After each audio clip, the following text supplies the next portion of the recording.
we are right back again. This is 5 Minutes With. I'm your host, Jamar Suber.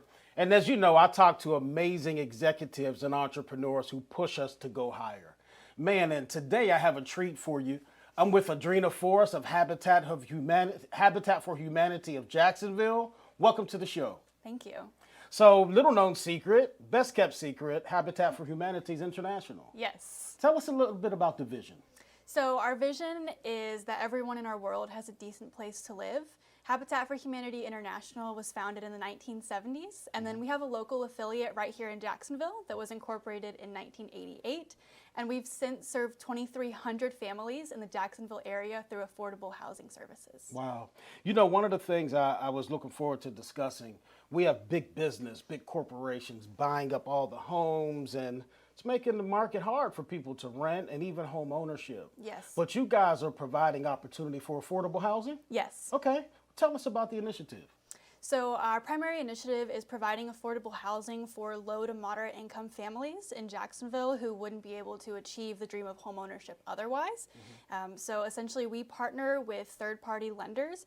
Currently we're partnering with Community First and Ameris to provide low interest and affordable mortgages for those families. So we're talking teachers, we're talking restaurant workers, we're talking other employees that you're seeing on a day-to-day basis. They come into our program and they put a 1% down payment on their home. They contribute to building the home and the other homes that we're building in the community. And then within a 4 to 9 month time frame, they're able to close and move into their first home. Wow, that's amazing. So is it based on income? Is it based on credit? Or what are some of the hurdles that people are facing? Absolutely. So we do have a pretty competitive criteria. You know, affordable housing is at the forefront of issues for local families. So we do require a 640 credit score.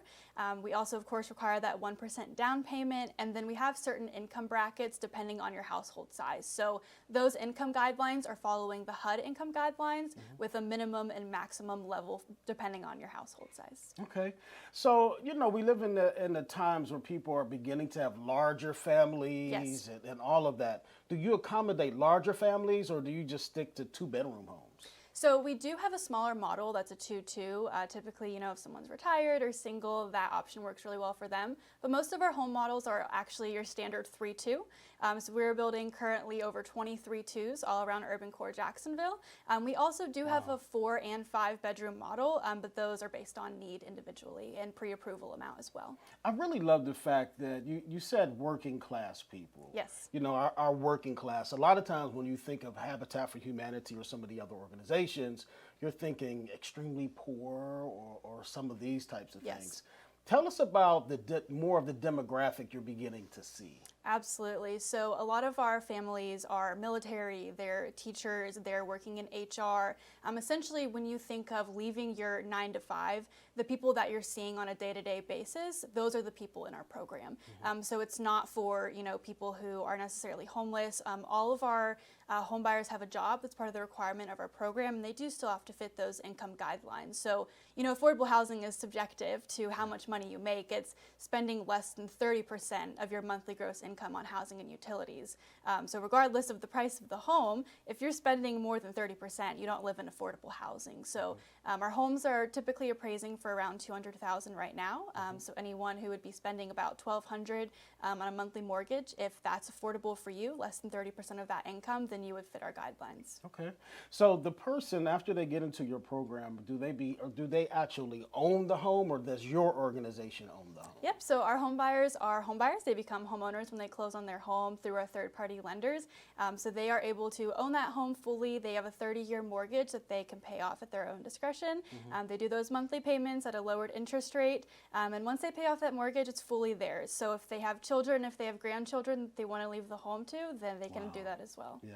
So you guys are helping them to establish now and legacy and to leave a legacy. Absolutely. It's one of the pillars of what we do is believing in generational wealth. That's outstanding. As we go ahead and close, just leave our viewers and our listeners with just one last thought in regards to your organization. Absolutely. I think kind of touching on it before, the biggest thing is that affordable housing isn't a niche thing. Whether you live in affordable housing or you need affordable housing, you fall into one of those two categories. You know, if your house was $1 million or if it was $100,000, if it's less than 30% of your income, it's affordable. It affects everyone in every community, and so it's something that, you know, we should be talking about more. It's really on the forefront of struggles for local families, and so we're trying to combat that. Yeah. Amazing work that you guys are doing. Thank you for coming on to the show, Adrena. Absolutely. If you want to learn more about Adrena and Habitat for Humanity of Jacksonville, please log on to dailynewsnetwork.com. You've just watched 5 Minutes With, and I'm your host, Jamar Suber. So long.